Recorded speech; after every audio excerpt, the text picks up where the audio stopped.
In this episode of Zoom tutorials, we're going to be covering 8 settings and features that you should be using for your webinars and Zoom meetings.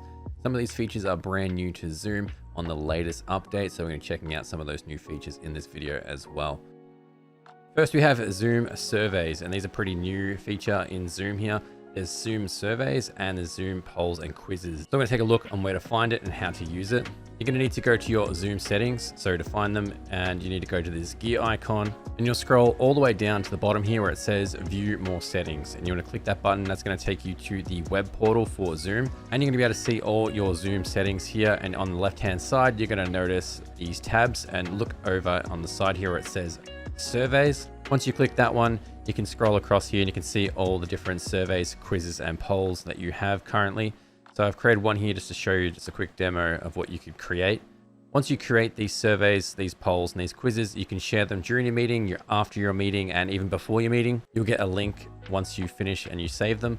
But you can add your own branding up here with a thumbnail image. You can add the title of what you're sort of voting on and you want your people to vote on. For example, here I've just got like a video production, so people could choose what idea you had for the month. For this example, I'll just put video production, the month, and video idea 1, video idea 2, and then you can add a second question as well. So down here is the next month and video idea 3 and 4. So you can customize it here. If you click this little eyeball at the top, you'll actually see what it's going to look like once it's live and it's finished. And this is what people would see as the page. So to create a survey is really simple. So as you're in this page here under surveys, you can click this create button. That's going to prompt you to either create a survey or a poll or a quiz. So the one we used up here is a survey. So we're going to create that one. And you can see it brings us to this screen here, so where we can name it. Here on the side, on the left-hand side, this is where we have our questions. So far it's untitled questions, so we can change the title by clicking on it. Then below that, we can change the choices here. So we have choice 1, choice 2. We can add more choices if we like, or we can go up to the sidebar here and click this tab and we can go single choice, so they only have one choice. Or we can do multiple choices if there's multiple answers you want them to choose from. They can do matching, there's rank order, short answer, long answer, and fill in the blank. If you want to add a new question, you can add another one here where it says add question. At the very top of the screen, you can see there's a gear icon. There's also this little palette. Clicking the palette will open up this color palette where you can change your backgrounds. You can also upload an image like I did with the branding. So you'll be able to upload your own branding, so you can see, you can crop it and add a little banner. And you can also upload the images to your questions as well. And at the top, next to that palette that we clicked on, you're going to see an eyeball to view it, so we can preview it and save. So if we click the preview, that's what we're going to have a preview of. So what we've done so far, you can save it. And it's going to give you a link that you can copy and send to anyone that you want to share it with. And then when you come back to the surveys tab here, it will have all your different surveys. You can delete them. You can check the analytics of how many people have got responses, how many people are viewing them, or if you want to edit them. So a pretty good new and useful feature that you might be able to use for your meetings. Next is another new feature, and it's called the AI Companion. And it's basically an AI little chatbot that lives in your Zoom meetings, which is going to be pretty helpful, especially if you have some meetings and you don't want to take down notes, which serves as a digital assistant throughout the meeting, a little chatbot. So it's going to listen to everything that you say in your meeting from all your different hosts. And if someone enters the meeting, you can get caught up or ask questions about what's been said already. So the first thing you need to do is enable it. So as you scroll on your meeting, when you're in a meeting here, you're going to see down the bottom here, there's something called AI Companion. You click that. So once you click it here, you got a few different options to choose from: only hosts, all participants. Once you click start, you're going to see on screen here, it says welcome to the AI Companion, and this is a little chatbot that's ready to go here. So I just spoke into the mic and just talked about something, a made up thing, just a made up company just selling EV cars. I'm going to see how it worked and if it picked up what I was saying in that meeting. So I'm going to click catch me up. So after I click catch me up, it comes up here and it says the person that spoke, which was myself. And this is what the AI bot has summarized. So that's exactly basically what I said, and it summarized it actually really well. So that's a pretty good summary tool for your meetings, and it's actually pretty accurate. I did go over all of those things, so I'm pretty impressed with that so far. So this could be useful if you're joining the meeting late and you need to catch up on notes. Maybe you're in another important sales meeting and you want to have a group meeting with your other team members, and they know that you have to focus on those high priority tasks, and you come back into the team meeting maybe a few minutes late and need to catch up. So here you could ask, maybe you've missed it and you're overhearing something about sales, and maybe you can type in the chat here, how many cars did they sell again? So the AI companion here actually summarized it perfectly once again, saying the speaker, which was myself that spoke about it, mentioning that I sold 3 cars that were brand new, which are EV cars, early in the month. So it was pretty accurate and it got all the important details that I would need to know. The next setting is really important, and this is one that can be missed a lot of times, and if you forget to do it, it can ruin your audio. I've seen a lot of people, especially music teachers or people that want to have really good productions on their Zoom, missing out on this one feature, and that is the high fidelity audio feature. I'm going to show you how to activate it and set it up. It's really quick and simple, and it will take your audio from being really bad and low quality and bandwidth to bumping it up to the max, where you can even have musical performances and do music teaching. And I'll demonstrate some music that's coming from my DAW, my audio workstation here as well. So what you're going to see at the top there, it's going to say original sound for musicians at the very top of the box there. We take a look and you can see it's turned off. So all you need to do is just click that button and that's going to turn it on. And you can see once I turned that on, it said that it turned off the noise suppression. So if you don't see this setting, it should be in the latest update, but if you can't find it, you can go down to your audio settings in Zoom just here where the microphone is, click the little arrow and go to audio settings. And you're going to see under the audio tab up here, if we go down where it says audio profile, it's ticked right here where it says original sound for musicians, and also high fidelity music mode is ticked as well. Echo cancellation and stereo audio are all turned off there. They also have a new feature here as well. It's live performance audio, which is just in beta, which is something you can try it as well if you're a music teacher or a performer. But every time you have a meeting, you need to make sure you tick that on and turn on that high fidelity music. At the very top there, you'll see it at the very top of the meeting here that it's turned on. And you can turn it off as well just by clicking it and see that it turns off. All right, as you can see on here, I have a program which is called a DAW. And this is Reaper, so this is where all my music's going to be going through. And you can see I've got my guitar here, and if I play, you should be able to see it on screen, the audio come through on the screen there, and be able to hear it here. So if we take a look at our Zoom settings here and we go to the musicians mode, if we turn that on, that's going to make sure that we get all of our audio that we're mixed from our other DAW here. It's going to have that clean feed into our Zoom call. And because I'm processing it through a digital mixer, we can go down here, and instead of my microphone, which is the mic that I'm speaking into here, I can change it to the broadcast mix, which is the mix that's mixed in with all of our music. So now if we go down to our microphone, you can see my mic is coming through the microphone here. And if we click this little arrow, we can see all on my mixer here, I have one broadcast stream mix, which is all the inputs coming in my microphone, my other computers, all my other sounds are all sent to this one broadcast mix, which is being used as a microphone in Zoom, which will be broadcasted to anyone who is on the call. And our speakers obviously here, that's just for what I need to listen to. So that's our system, that's our monitoring that we hear. So through my headphones or my speakers, that's what I'm going to be listening to from the other people and the other sounds on the call. So make sure you set these settings correctly depending on your setup. As we can see with the broadcast mix here, we can see that little green coming through as my microphone, and with this next little demo, and when I play music from my other computer, you're going to see here, and when I'm using the music software, you're going to see that audio input come through here as well.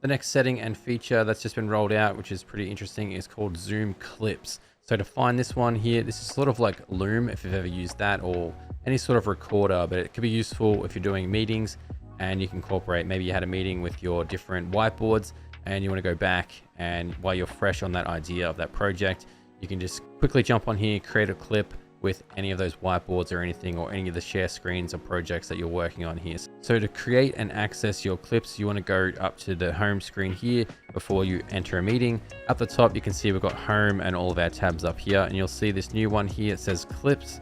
So if you click on that one, it's going to take you to this screen here. And on the left hand side, you can see this is where we manage all of our clips. So to create our first clip, we want to hit this blue button, create clip. This is where you can choose your camera and all your audio settings for this clip here.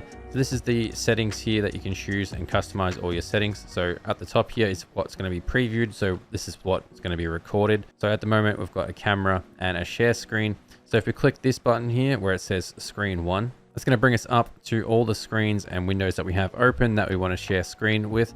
So maybe it's one of our Zoom whiteboards here. We can click on that one and change it and select it. So now we've selected our whiteboard, we've got our camera here and our whiteboard selected. So below that, we've got screen share and video settings. So this is just different layouts. So at the moment, it's going to have our camera plus whatever share screen we have. This next one is just going to be the share screen. So if we just want to highlight the whiteboard and that's it, we can do that. Or video only is this end one here where it's just going to be the video here, as you can see on screen. So I'm going to switch back to share screen and video. Below that's where you can name the clip. Here it's defaulted just a name and date. Below that there, we're going to have the microphone options. So here I've got a Go XLR mixer and everything's mixed into that audio bus. So I could put any audio sources into that mic. Below that, you can change whatever microphone you wanted to add. Same with the camera, you can choose between any cameras that you wanted to share. And you have options of 1080p and 720p for recording. So then if you go to the advanced settings, this is where it's going to unlock these settings here for your camera. So you can do the virtual background, like you're probably familiar with the Zoom settings where you can blur your background and do all the different backgrounds like that. You can change them through these ones where it sort of chroma keys you with the AI. The next one is a really good one here. This is the main one that you're probably going to look at here. It's called layout and wallpaper. So click the arrow on that one, and this is where you can actually change the style. So the default style, the first one is like this, where it's sort of you in the corner and then you've got your share screen. And I've got a whiteboard here, so as you can see, I can grab it and move it around if I wanted to center it. Maybe that project planning, put it in the center there on my other screen. So that's the screen we had before, where it's just a split screen with I'm a bit smaller on the left. That's sort of a mirrored version of it, so it just switches it. And this is the same, but it's a from above version. So I'm up top, the share screen's below, and this is an inversion of that as well. So you have a couple of options to choose from. I'm going to choose the default one here, and I'm going to go back. Also, other options if you want to touch up your camera, the touch up effects. You'll be familiar with this if you use the Zoom, where it touches up your appearance. Just kind of makes you look a bit better. There's another option there as well where it's the low light. So if you click that, you can see it adjusts for low light to give you that little extra light there. Maybe if you don't have lights or studio lights like I've got here, you might need that option. And the last two settings here, we've got mirror my video, which just obviously switches you. You're probably familiar with that with Zoom, as well as the noise suppression. So you can turn that on and off if you need to as well. So lastly, we're going to hit start recording, and it's going to count us down here. So it's 3, 2, 1. And this is the recording here. All I'm seeing on my recording monitor right now, I've got two screens. So this is the recording screen you're going to be seeing, and you can see my microphone input is going up. If you have any issues, you can obviously change the channel to make sure you got the right mic. Same with your video as well. If you wanted to have the right camera and select it, you can also pause the recording here if you needed to, then resume it. And you can also cancel the recording and finish it. What you're not seeing in the recording is I have this here, which is the window. This is what's going to be recording with my camera. And we're going to take a look at that final recording as I hit finish here. So I'm going to finish up the video and press finish. Then it's going to save to your clips folder here. So once you've clicked save, you've got some options to change the title, the description, you can add some tags, and obviously you can share it and download it if you want to as an MP4 and preview it here. So if you press play, and as you can see, it's just locked in what we had for that template of those two screens. So even when I brought my whiteboard into the other display, it didn't interrupt the recording. It just had me on the camera, like we set up at the start on the bottom left, and then the whiteboard that was behind me there. So if you're happy with that, you can click save. And once it's saved, you have a couple of options here. You can actually comment, or your team can comment. And you can see there, it actually comments on the different point of the time that you have it paused. So here we're at a minute, and 2 seconds. And then there you can click on it and it's going to take you to that point when you commented. So this is good for like reviewing something. Maybe if you're going through like a video edit or something like that, and a project that you're working on, or maybe there's something they're talking about in that topic, you can go back on the timestamps and actually comment and just click on it. It's going to take you to that point in the video, what they've mentioned in the comments. So that's pretty useful as well. It's got a statistics tab as well. So people that the watch rate, the completion rate, the total comments and total views. To go back and see all of your clips, you click this button up the top here where it says clips on the top left. And that's going to take us back to the clip section where it's got all of our clips, where we can share it, we can download it, and obviously we can delete it if we need to, or rename it as well, or change the thumbnail. And if we click on our video, it'll take us back to that settings once again, where we can customize it further. Also, you can edit parts out if you want to trim it out. Maybe you wanted to trim out the first part of it. So maybe we wanted to trim it just this part. So this blue section, we're going to remove. So click remove, click on this part here. Maybe we want to remove this section, remove all of these. We can do trim. And obviously it might take some time because it's been uploaded for those trims to take place, but you can trim it and then it will be done. Next is going to be whiteboards. So this is one that you might not be familiar with, and utilizing all the things that are available in there. So if you want to find your whiteboards, go up to the home screen here, scroll all the way until you see whiteboards at the top of the tab there. Click that one and you're going to come across all your whiteboards where you can create a new one with this button up the top. Or the cool thing about this is they have tons of templates that you can choose from. So you can click this all templates. There's a couple of default ones that are great to pick as well, for like digital marketing, schedulers and stuff like that. So click all templates and it's going to take you here where there's all different ones, where there's different categories. You can search, you can do all sorts of ones. So once you load it up, this is your template and you can customize it by clicking any of these. And looks like a game where you can drag stars and stuff around. But what you can do here, you've got all your controls on the side as well. So we've got your basic select, but you've got this pen tool here. And the great thing about this one is you've got your basic pen, but you also have something called smart drawing. So you click that one and what it does is it kind of realigns your basic shapes. Has one, a connector, a star, a circle. So what we could do is we could draw a circle around this one and it's going to correct it. Or maybe you want to draw a triangle here and it just kind of realigns it. So it's pretty helpful there. Possibly if you want to draw a connector or an arrow pointing to something. Some other tools here, we've got other shapes where some basic shapes, but also got all shapes where it goes a bit more in depth, a few more shapes to use. Obviously a line tool as well if you need that, or just a straight arrow if you know that you just want to have an arrow. And the ones you're pretty familiar with, just text tools, pretty standard stuff, sticky notes, which can be helpful as well for taking notes in a digital space. So this one here, you can just click comment and you can comment on the presentation. It's going to say who did it and whereabouts in that whiteboard, that comment, and someone can reply to it as well and add them, which is kind of helpful if you're trying to work in a collaborative project. And the frame option here, which what the frame is going to do is could be a custom frame. So you just want that space as your whiteboard and you can do that. Or if you wanted a set one, like a letter, a 4x3, 1x1, or a 16x9. So you can add different frames for different things, whatever you like there. So 16x9, then you've got the 4x3s or any custom frames that you want. There's an upload option as well to upload content.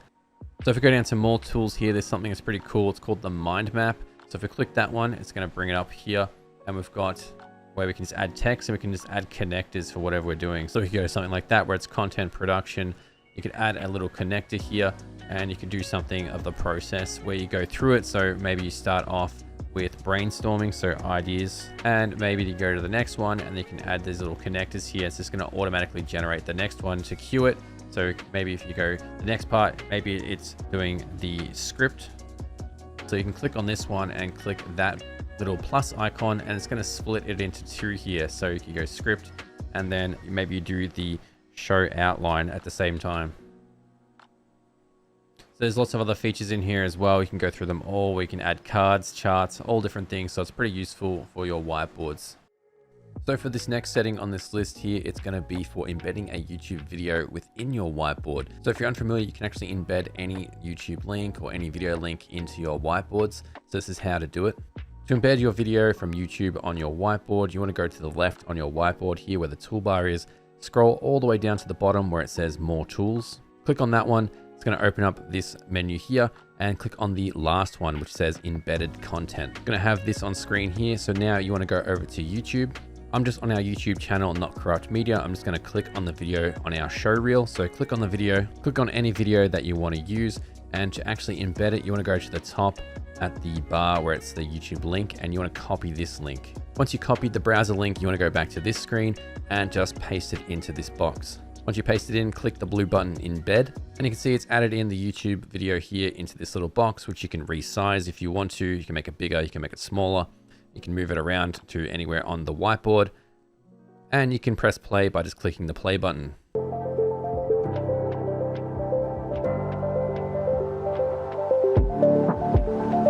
So it's a great feature to use for your next whiteboard presentation. All right, so you can see I've got a green screen behind me and I've got some studio lights. So I'm going to take a look at the zoom settings here.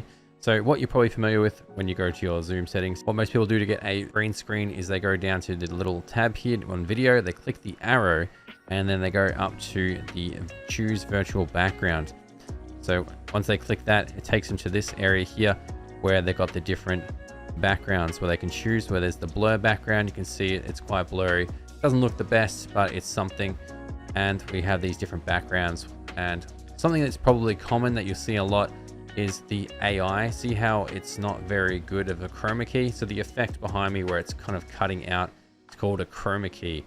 And you can see it's sort of disappearing. I see a lot of people on calls like this. It doesn't look very good or professional. So we're going to fix that with one secret little setting here. You can see if I have a green screen. So if you have a green screen and some studio lights like I have behind me, you just click that button and then you get a perfect chroma key.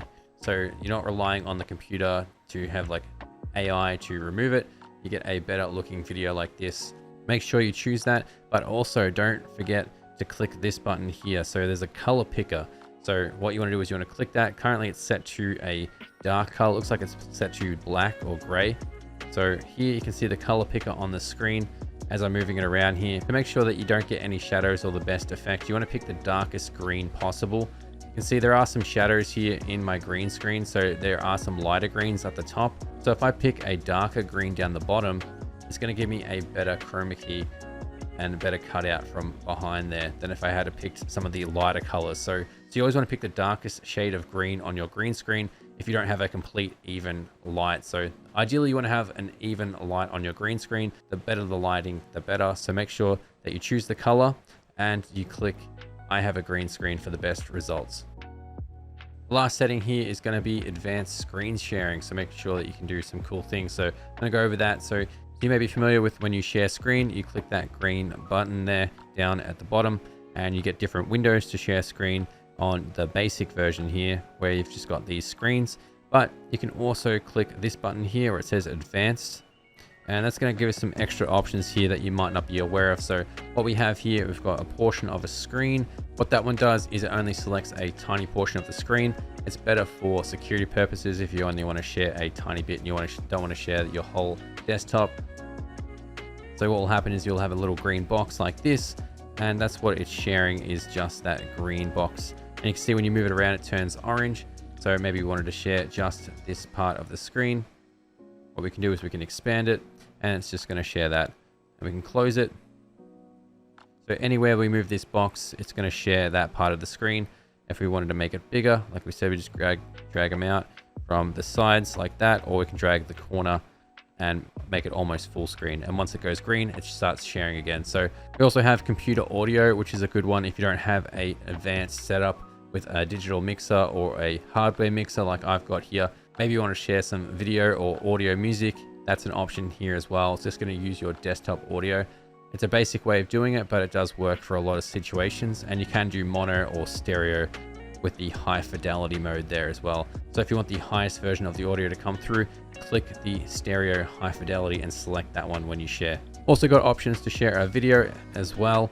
And this next one here is quite interesting. It's called connect from a second camera. So this one you can do a few different options. So we select this one and click share. And what you're going to see here, it's going to cycle through all your cameras. So here I've just got a webcam that's covered up from my laptop, but on the top left here, I'm going to click this button and it's going to cycle through your different cameras here. So I've got a few different cameras here. So this one, I've got a webcam that I've got plugged in as well, just a different angle. So once I hit this button, it's going to cycle through the next one.